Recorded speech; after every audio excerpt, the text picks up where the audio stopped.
Hello everyone, I'm Alex and welcome back to the Internet Sensation Show. If you guys are new here, please subscribe to the channel. I greatly appreciate it, and you can watch the full episodes over on Spotify. Enjoy. Do you have multiple videos spinning at once, or do you just... Yeah, I have multiple kind of production stuff spinning at once, because then I try and find out whether something's going to work or not. How many times have you recorded videos and then got halfway through and realised that it's just not going to happen? It's not really at that point because I storyboard quite a lot, so I already know what the video is going to look like. Not what's going to actually happen, but like we're going to have these are the various beats. So before that point, I know if a video is going to like be uploaded. The issue is often like I have big ideas that will just keep being pushed back until eventually they get cancelled. Like I had a video idea where I wanted to put a massive chicken looking like it was going to cross the road next to one of the UK's biggest motorways. And like I was quoted, and I mean like massive, like I'm talking like 10, 15 meters big. And I got quoted 80 grand by, oh my God, by an art director. And I genuinely contemplated it for a long time. And the thing that eventually put the nail in the coffin of that video was I got a lawyer who said, look, if any bit of the chicken flies off and hits a motorist, there will be a criminal case against you. And it was that point where I was like, right, okay, that video is going in the bin. Oh, there'd be nothing funnier than like you build this giant chicken, you go, oh look, we've done it, guys, and then it slowly starts tipping forward and crushes a family of 4. No, let's not talk about that. The lawyers have instructed not to. It was either a massive chicken looking like it's going to cross the road or an enormous yellow car, so that when you're driving past, you can punch your passenger. Oh, that also be elite, which was good, but then also I would have gotten a lot of trouble for like encouraging abuse in motor vehicles. That's what we do on this podcast, so we encourage violence massively. It's one of my big standing points, actually. So yeah, sometimes like videos just do, unfortunately, just never get made. What's the video that you reckon you've made that's probably like the riskiest one in terms of like legal repercussion, or just like somebody maybe trying to punch you? Oh, that's a really good idea. I think doing the introduction at the breaking into the International Security Convention and getting the head security guards to film my intro whilst I had a lapel mic on saying that I'd just broken in, that was quite risky. Was anybody really annoyed? No. There were two viewers who came up to me like, Max, I wouldn't expect to see you at the International Security Expo.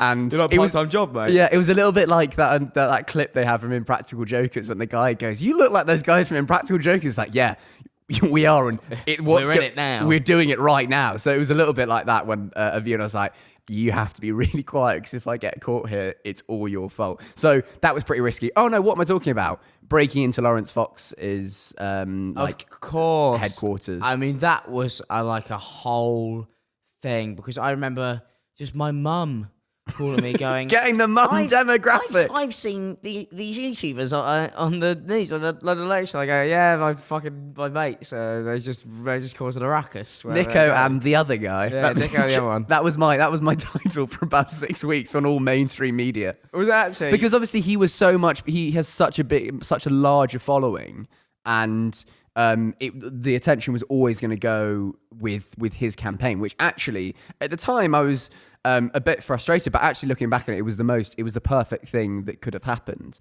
because it just drew so many more eyeballs to what I was doing. It did, because then it was like, oh, now, like, because Niko brought so much attention to it, and then it was like, hang on, and then also you're there doing the same thing, and but just with a different storyline. What you had was great, is that you just had that really intense rivalry with that Lawrence Fox bloke, who I have seen appear. I had no idea who he was, but I've seen him appear in so many places now. I apologise for bringing your attention to Lawrence Genuinely, Fox. I had like no idea who that bloke was, and I've just seen him.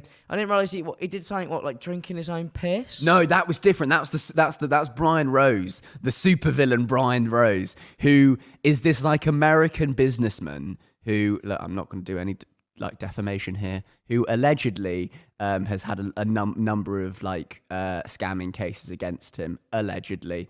And yeah, he did some really weird stuff during the campaign, like he drank his own urine. So they're not the same person? No, they're not. Sorry, so Lawrence is the posh one who looks a little bit like me and sounds a little bit like me, but has a distinct air of divorce about him. And Brian Rose is the Marvel supervillain. Okay, so hang on. Why didn't you go after the guy who drinks his own piss? Because Lawrence Fox and I are both posh twats, and we both went to the same school, not at the same time. And he had no experience in politics. He got £5 million in backing from a main like investor, and I had nothing. Wasn't he an actor? He was an actor, yeah. He was in Lewis. He was also in Netflix's White Lines, I've been told. I haven't watched either. But yeah, so I thought, well, that's something interesting there. You've got two people from the same background with the same level of experience in politics. One's got £5 million, one's got nothing. Who's going to win? He seemed like he really didn't like you. Oh no, he really didn't like me. At the beginning, I think he realized, at the beginning he kind of like just went along with it and did what I expected him to do, which is to like laugh along with it. But haha, yeah, well, you're going to beat me and all this kind of stuff. But then I think what started happening is that he had real life ramifications of me running for him. So like I got sent videos of people who would meet him in the pub and pretend to be big supporters of his, and then be like, yeah, but Max Fosh is going to beat you. And I think it then started. It just became a menace. You became a menace. I think I became a bit of a menace because I would turn up to everything, every like campaign event that he was doing. So much so is that he would only send press releases to where he was going to very specific news outlets. He was so worried that you would find Not it. necessarily that I was going to be there, but I mean, he was probably annoyed that I kept on turning up, but he just didn't want like the mains, everyone to know where he was. So he would only send out press releases as to where he was going to be to very, very specific news outlets and people who he thought would like cover his campaign well. And so I kept on finding out where he was going to be through essentially a spy.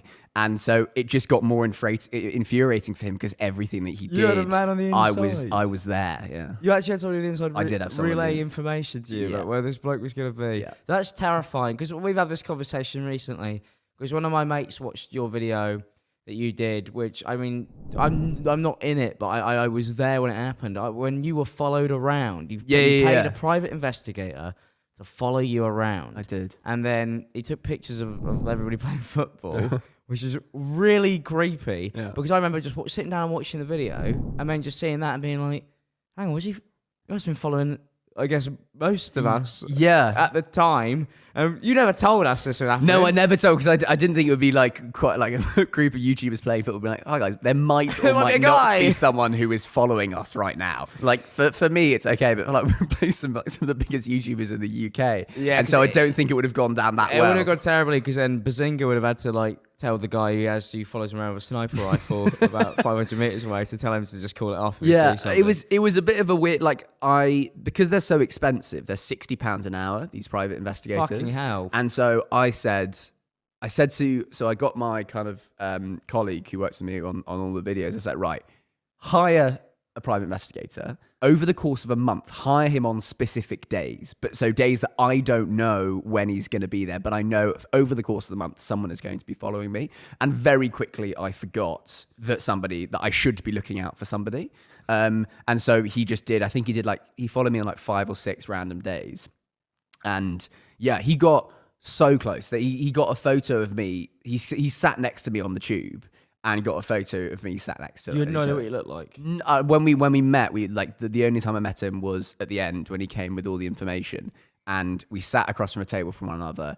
I had no idea who that individual was. The thing is about that, he must be so good at his job because like I went on a night out the other day and people would go like that with their camera and they think that you can't see them. And I just want to look directly into the camera and just be like, I fucking can see what you're doing, mate.